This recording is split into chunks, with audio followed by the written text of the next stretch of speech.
Bold patterns have so much potential, except for the fact that we don't want the pattern to be the focal point in our projects. Instead, I think we'd rather them be the complement. So I'm going to share a way to take these bold designs, customize them for embellishment, for backgrounds, for anything that we can think to use paper for. So this Wildside paper has made its way to the studio table, but guess what? We're going to change it up because can I keep anything in its original form? No. So these contrasts and these patterns are really fun, and I played with them a little bit, which I'll show you in a bit, and I've made them work, but I had some more ideas I want to share with you guys today. So this is not about covering this paper up. It's about showing you another way to use them, okay? Currently, I'm in what I'm calling my MemoryDex era. I've just kind of revisited this whole concept of MemoryDex, and we've been making those here on the channel as well. So, you know, why change up a thing? Let's just go for it again. We've talked recently about coffee dyed paper, so I'm going to use this as my background. This is going to be, I'm pretty sure this will fit in here. I'm using a vintage box to hold these MemoryDex size cards. And then there's multiplicity of patterns in this Wildside paper, which is the point of this whole exercise, in that I'm going to be taking these papers and putting them to work because, number one, they are rather fun. I mean, talk about diva, right? I mean, animal print has kind of always been sort of a diva sort of thing. So, you know, let's bring some diva to our surfaces a little bit. Here for it. So I'm starting, as you can see, I'm starting here with that background coffee paper, but then I have this other pattern, and I already kind of trimmed it down. It's just basically going to kind of fit inside. I don't even have measurements for you. Is that terrible or what? You know, these techniques and such are not about precision. They're about what can these papers do for us and how happy can they make us? And they can make us pretty happy. I get a lot of joy from working with these papers. Now this one, I'm just going to put a splotch O hot glue on the back of it and just let it kind of float on top of the paper. No real huge dimension, but not flat either. We love that, right? Okay, the next pattern I want to use from this is a bit smaller. Smaller in size. The color is a bit intense on it, and I don't think I love that just like that. So one of the things I thought I was going to do with this is add some paint. So this is just some white paint and some water over here. You can see I've been playing because my paint water is nice and dirty. Not dirty, but you know what I'm saying. So I was playing with this idea already, and when I was coming in here, okay, number one, I find painting anything very therapeutic. Like, give me a wall to paint. I don't mind painting. Someone else can do the cleanup for me, but I don't mind doing the painting. So I thought I'd come in here with the paint and just kind of sporadically give it a coat. Not too heavy, not too light. Might even just kind of go a little bit more. And I'm not too worried about it going on here perfectly. That wasn't the point. This is not about being precious. This is about just kind of augmenting these papers a little bit so that we can bring them in together and let them play together. That was really what I was thinking. Is like, I don't want to bring just one of these in. How can I bring more than one in? And this was my solution. So I'm going to let this dry. Now, while that piece is drying right there, I'm going to bring in a little bit more paint. And I've already die cut this stamp frame. It's a stamp frame is from scrapbook.com. And if I failed to mention, the paper I'm messing with today and having a good time with is an exclusive at scrapbook.com as well, this Wildside. So I'm sorry if I failed to, you know, sometimes in my exuberance, I forget what I'm doing. I'm going to add a little bit more water to this. Actually, let's just do this right here. This is a little heavier than I would like for this to be. So we're just going to make a mess. So pull out a mat to do all this on and just keep your mess isolated to the mat, okay? Don't try to take this everywhere. And just let these things either air dry or bring in your heat gun to let it dry, okay? And when that dries, then we're going to build our MemoryDex card, and you're going to see how we have kind of toned down these patterns to make them work for this project. Now, in building this particular MemoryDex card, I have already showed you that I've started with that coffee dye background and a distressed, right off the paper pad, pattern of Wildside paper. And then I have here another pattern that we added a wash of paint to and just had fun. Didn't try to make it precious or perfect. Just wanted to have fun with it. And even with this, even though we brought some paint into it, you want to add some more inking to the edges. You know, that just brings on the vintage fun right there, and distressing. And again, I keep kind of repeating myself on this point, but just having fun. This is a great way to explore. And the fabulous thing about a MemoryDex size card, I mean, this is, you know, just a little bit bigger than 3x4 here, is that you're not using a lot of supplies. You're not using a lot of product. You're just coming in here and kind of playing and saying, do I think this works? Do I like paint on my frame?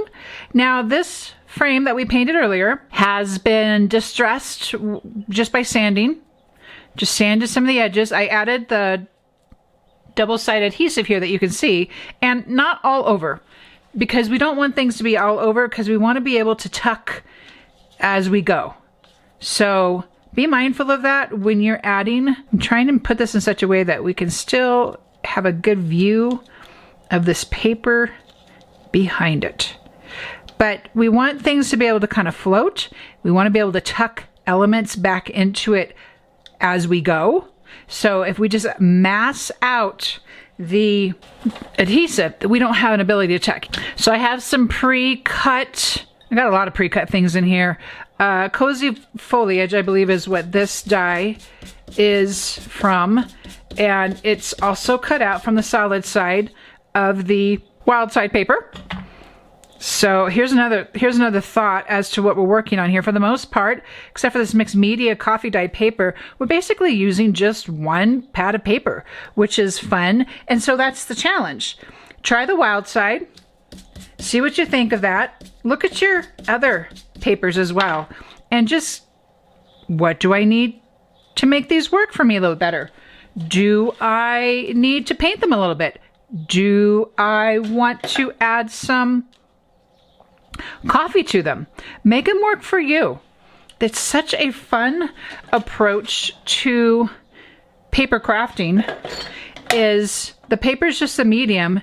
It's what we do to it that makes it work thereafter. And so that's kind of what this is all about today, as I repeat myself on this matter. Now this little die here, he's from the Sprigs. Sprigs is also an exclusive from scrapbook.com. One of my first ever botanical-esque dies that I got from them, and I've been using it for years and years. They continue to come in clutch for me. And the thing about a MemoryDex card is that you can add some height to it. So go for it. Go for some height. Then we're going to do that here. We're going to add another element of the solid. I think I cut off one of my leaves. Of the solid papers from Wildside. And we're going to pop that guy up there as well. And so I told you I had another leaf here. I think we're going to pop him in here.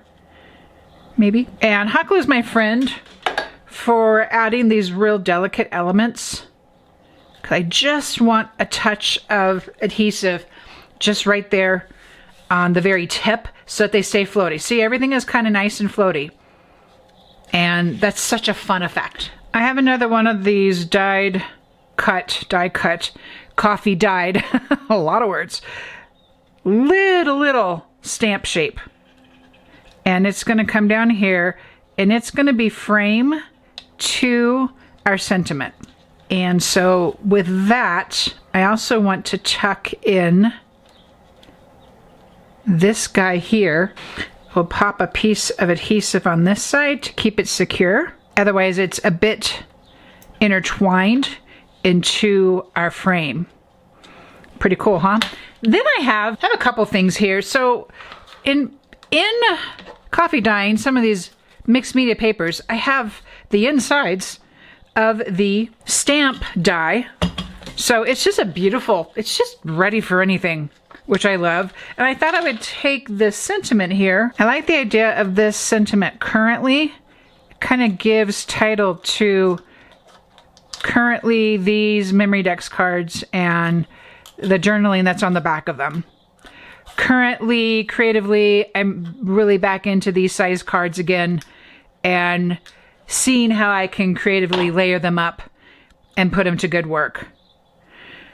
Currently, just renewing my love of making for the love of making and trying patterns and how they will go together and what they'll look like. Currently is a great word.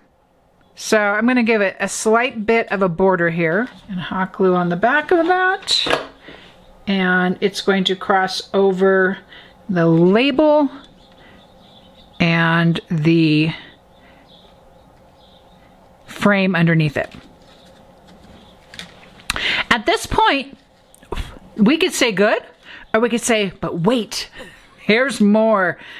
And I think that's what I'm going to do. I'm going to add in this butterfly because it's a butterfly. And it is a great element that pops up and creates this texture. It's also a point here in terms of design that how we have what is relatively busy patterns in the back, but it's all coming together. And the paint helps, and yet everything, the frames help, and yet the sprigs help as well, right? Finishing this off, I'm just going to notch another piece of the pattern paper. So wow, we've got 3 different patterns on here. I'm going to kind of distress that up and pop that right in there. And then I have all this leftover papers, die cuts, to make another one. So this is what I love about altering paper. We haven't changed the paper, but we've changed what we can do with it. And you can see here, this was really inspired. This card was really inspired by this layout that I did with all these papers as well. Several patterns are playing together nicely in here. And this card here still uses 3 different pieces of the pattern paper, and it just was a lot of fun to make with. So hang tight and we'll make one more card.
So if this sparked inspiration for you, I'd love to hear about it. So let me know your thoughts in the comments. And if you found this at all helpful, give us a thumbs up so other makers can find it too.